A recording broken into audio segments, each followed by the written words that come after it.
Assalamualaikum warahmatullahi wabarakatuh. Halo teman-teman, selamat datang kembali di channel Reborn Sundanime. Nah, pada video kali ini aku bakal nge-review alur cerita manga Jujutsu Kaisen chapter 134 sampai 136. Tanpa basa-basi lagi, kita langsung saja masuk kepada pembahasannya.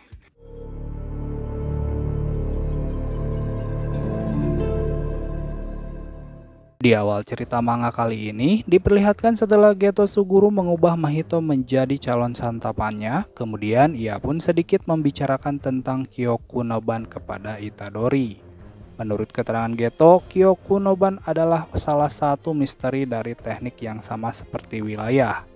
Manipulasi arwah terkutuk Kyokunoban Uzumaki itu memakai kutukan yang telah diserap dan menggabungkannya menjadi satu energi kutukan dengan kepadatan yang sangat tinggi dan memakainya untuk menyerang musuh. Pada intinya, Uzumaki itu walaupun sangat kuat, itu kehilangan keunggulan dalam memiliki berbagai teknik yang bisa kau punya.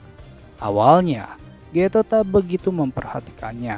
Dirinya kira itu hanya cara untuk mendaur ulang kutukan tingkat rendah. Namun dirinya salah. Nilai sebenarnya terlihat saat kau memakai Uzumaki pada kutukan tingkat 1 dan lebih tinggi. Setelah panjang lebar membicarakan tentang Kyokunoban, lalu Geto pun menelan Mahito yang sudah ia ubah menjadi sebuah bola seukuran bola biliar untuk bisa diambil tekniknya.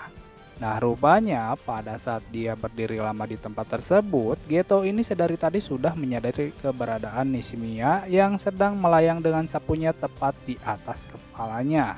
Lalu ketika benda yang ada pada sapu Nishimiya berbunyi, seketika Kamo Noritoshi beserta Mai langsung menembakkan senjatanya masing-masing ke arah Geto yang berada tepat di bawah Nishimiya yang merupakan titik acuan target berada. Namun sayangnya, baik serangan Kamo atau Mai keduanya sama sekali tidak membuat Geto kerepotan.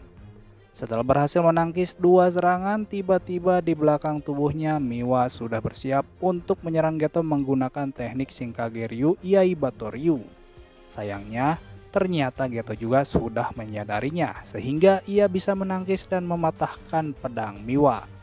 Tak lama, Geto kemudian mengeluarkan salah satu arwah terkutuk miliknya yakni Uzumaki. Beruntungnya sebelum arwah terkutuk tersebut sempat menyerang, pada waktu yang tepat Kusakabe pun berhasil menjauhkan jarak Miwa dari Geto Suguru. Selain Kusakabe, orang lain yang baru datang ke tempat tersebut adalah Panda yang selanjutnya diikuti oleh sang pengguna teknik kutukan darah yaitu Choso. Nah, salah satu sekutu dari Geto Suguru ini datang ke tempat tersebut dengan amarah yang menggebu-gebu. Choso rupanya sudah menyadari jika orang yang telah mengambil tubuh Geto Suguru ini adalah seseorang yang harus dia salahkan. Dalam keterangannya, Choso memiliki 3 orang tua ibu kutukan yang melahirkan dan yang tercampur dalam darah mereka. Dan salah satunya adalah orang penuh dendam yang mempermainkan ibunya. Ketika tiba di tempat tersebut, Choso pun dengan lantang berkata, "Sudah cukup, Kamo Noritoshi." Ketika mendengar ucapan tersebut, seketika membuat orang-orang yang berada di situ pun terkejut. Khusus bagi Utahime dan Kusakabe, mereka mengetahui jika orang yang dipanggil itu adalah Noda dalam keluarga Kamo yang merupakan saman terjahat di seluruh dunia. Diperkirakan, orang yang ada di dalam tubuh Geto tersebut berusia lebih dari 150 tahun. Orang tersebut memiliki teknik perisai yang gila, alat kutukan yang gila, dan teknik merasuki untuk berganti tubuh. Di sisi lain, orang yang sedang mendiami tubuh Geto Suguru berkata bahwa Kamo Noritoshi hanyalah salah satu dari banyak namanya. Jadi dipastikan orang itu sudah sering berganti-ganti tubuh.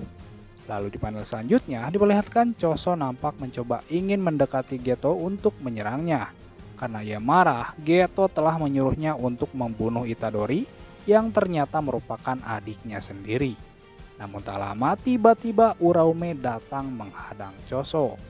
Nah, hal yang memperkuat dugaan bahwa Itadori merupakan saudaranya juga adalah Choso pada waktu itu bisa merasakan kematian Itadori Yuji dengan kuat, sama halnya dulu dia bisa merasakan kematian dua adiknya yang mati di tangan Itadori. Dan itu artinya Yuji Itadori juga berhubungan darah dengannya dan adik-adiknya. Jika Kamonoritossi selama ini hidup dan sering berpindah-pindah tubuh, maka itu masih memungkinkan.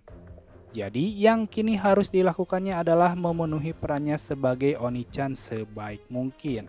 Kemudian pada scene selanjutnya, diperlihatkan dengan teknik manipulasi darah, Choso pun menembakkannya tepat ke arah Uraume, yang kemungkinan tujuannya adalah untuk menjauhkan Uraume dari si Geto Suguru. Setelah itu, berikutnya yang dilakukan oleh Choso adalah berduel langsung dengan Geto Suguru menggunakan tangan kosong. Melihat situasi yang terjadi saat ini, di mana Choso telah memutar haluannya kepada Itadori, menurut Kamo, hal ini bisa pihaknya manfaatkan. Lalu Panda yang masih memiliki sisa 2 unit atau 2 perubahan lagi, meminta Kamo dan Itadori agar mulai menyerang di saat mereka menemukan celah. Karena bagaimanapun pihaknya harus mengambil Hell Prison dari tangan Geto Suguru. Nah, ketika Panda akan mulai menggunakan teknik kutukannya, tiba-tiba Uraume membekukan mereka semua menggunakan teknik es. Sebenarnya, Uraume pun ingin membunuh semua orang yang telah ia bekukan, tapi Geto memintanya agar tidak membunuh mereka, karena ia butuh pembawa pesan. Bagi Choso, sebenarnya bisa saja dengan mudah mencairkan timbunan es yang menyelimuti tubuhnya. Akan tetapi, ia hanya bisa terdiam setelah Uraume mengancungkan telunjuk ke arah mukanya. Tak lama kemudian, tiba-tiba Itadori lah yang berhasil menghancurkan es yang menyelimuti tubuhnya. Setelah terbebas dari belenggu es, lalu Choso pun meminta Itadori agar memanggilnya dengan sebutan Oni-chan. Di sisi lain, si pengguna sapu terbang Nishimiya tiba-tiba menyerang Geto dan Uraume menggunakan Tsukumo Manipulation Technique. Akan tetapi, hebatnya serangan tersebut berhasil Uraume tangkis hanya menggunakan tangan kosong. Gagal dengan serangannya, lalu Nishimiya mengajak Itadori untuk mengulur waktu agar Utahime Sensei melakukan persiapan. Namun sayang, rencana Nishimiya gagal sudah karena Uraume lagi-lagi membekukan tubuh mereka menggunakan teknik Chokubaku. Nah, ketika semua para penyihir di lokasi tersebut hampir kalah oleh Geto dan Uraume, tak lama tiba-tiba Yuki Tsukumo datang di waktu yang tepat. Ia pun berkata, "Lama tak jumpa Geto kan? Sekarang kau bisa jawab pertanyaanku saat itu. Tipemu itu cewek macam apa?" Sembari mengelur waktu untuk lari bergerak, nah Yuki Tsukumo ini membicarakan kembali perbincangan waktu itu tentang bagaimana membuat dunia di mana kutukan ini tidak akan ada lagi. Menurut Yuki, mau apapun metode yang Geto pakai, manusia hanya akan maju lagi satu tingkat lebih tinggi. Tingkat selanjutnya untuk manusia adalah melenyapkan energi kutukan dari kita. Mendengar hal tersebut, Geto pun tidak sependapat dengan apa yang dikatakan oleh Yuki. Menurutnya, yang benar adalah mengoptimalkan pemakaian energi kutukan kita. Dari sini, Geto pun mengira Yuki sudah meninggalkan rencana 12 tahun yang lalu setelah kematian Toji Zenin. Menanggapi pernyataan tersebut, Yuki pun berkata bahwasanya dirinya bicara dengan Geto sebelum akhirnya kembali ke titik awal. Dan rencana pengoptimalan Geto itu punya lubang yang sangat besar. Dibandingkan dengan Jepang, kemunculan penyihir dan arwah kutukan sangat jarang terjadi sekali di luar negeri. Rencana untuk pengoptimalan akan membutuhkan perisai tengen. Memakai tengen itu sendiri artinya dengan optimalisasi energi kutukan tersebut, mereka yang akan jadi penyihir akankah hanya dari negara ini saja? Yuki juga menjelaskan bahwasanya energi kutukan sebagai sumber energi sendiri sudah dimonopoli oleh Jepang. Tentunya negara adidaya dan seluruh negara timur takkan tinggal diam akan hal ini. Manusia hidup sebagai sumber energi, mudah membayangkan horor apa yang bisa muncul dari hal ini. Dan itu sangat jauh dari pandangan masa depannya akan dunia. Lalu Geto pun berkata bahwasanya tujuannya sejak awal sudah sangat berbeda. Dirinya tak peduli tentang dunia tanpa kutukan atau kedamaian idealis. Non-penyihir, penyihir dan arwah terkutuk baginya itu semua hanyalah potensial dari energi kutukan yang terbentuk dari manusia. Namun menurut Geto, potensi manusia harusnya tidak hanya sampai tingkat ini saja. Dirinya pun sudah mencoba membuatnya sendiri, tapi semua salah. Apa yang terlahir dari seseorang takkan bisa melebihi potensi orang itu sendiri. Jadi jawabannya seperti biasa adalah kekacauan bersinar dengan gelapnya. Jadi yang harus diciptakannya adalah kekacauan yang terpisah dari dirinya sendiri.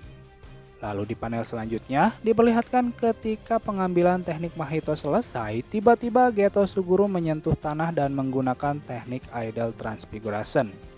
Dan yang terjadi selanjutnya adalah kemunculan sesuatu yang mirip dengan perisai Tengen. Kemudian Geto pun berterima kasih kepada Itadori karena biasanya arwah kutukan yang diserap dengan teknik manipulasi kutukan tidak bertambah kuat lagi setelah diserap. Tapi Mahito telah berevolusi saat bertarung dengan Itadori. Dan sebenarnya Geto pun ingin sekali Jogo berubah atau berevolusi seperti Mahito. Lalu Geto pun menjelaskan apa yang sebenarnya yang baru saja ia lakukan. Ia berkata bahwa dirinya mengaktifkan dari jarak jauh Idle Transfiguration pada dua tipe non-penyihir. Mereka berdua yang sudah ditandai sebelumnya, satu seperti Itadori Yuji, orang yang telah memakan alat terkutuk yakni Fushiguro Sumiki. Dan yang satunya lagi seperti Yoshino Junpei yang memiliki teknik kutukan tapi memiliki struktur otak non-penyihir. Nah, Geto ini katanya telah merubah kedua otak mereka menjadi otak penyihir. Yang pertama menjadi tubuh yang lebih kuat dan yang kedua menjadi bisa memakai teknik miliknya. Dan sekarang Geto baru saja melepaskan segel pada alat terkutuk itu. Nah, ada beberapa yang kehilangan kesadaran karena kekuatan energi kutukan saat Geto menandai mereka. Tapi, mereka pun akan segera bangun lagi. Dan kata Geto, untuk mendapatkan pemahaman lebih jauh pada energi kutukan, dirinya akan menyuruh mereka untuk saling membunuh. Ini adalah orang dan alat terkutuk yang telah Geto pilih dengan hati-hati. Lalu pada panel berikutnya diperlihatkan Uraume masih merasakan kesakitan di bagian tangan setelah menahan serangan Choso sebelumnya. Nah, Uraume ini kaget karena ternyata terdapat racun pada luka yang ada di tangannya yang sudah ia sembuhkan menggunakan teknik pembalik. Singkat cerita, orang yang mendiami tubuh Geto Suguru saat ini menceritakan jika sebelum pindah ke tubuh ini, dirinya telah membuat kontrak dengan beberapa arwah terkutuk selama 1000 tahun ini. Namun, semua kontrak tersebut menjadi tak berguna saat dirinya menerima tubuh ini. Setelah mengatakan hal tersebut, tiba-tiba Geto mengeluarkan banyak arwah terkutuk yang mungkin arwah yang dikatakannya menjadi tak berguna. Lalu di akhir panel diperlihatkan Geto akhirnya pergi dari lokasi tersebut membawa Hell Prison. Oke teman-teman, demikianlah pembahasan manga Jujutsu Kaisen chapter 134 sampai 136. Terima kasih buat kalian yang sudah mampir dan menonton video ini sampai selesai. Dan akhir kata, wassalamualaikum warahmatullahi wabarakatuh.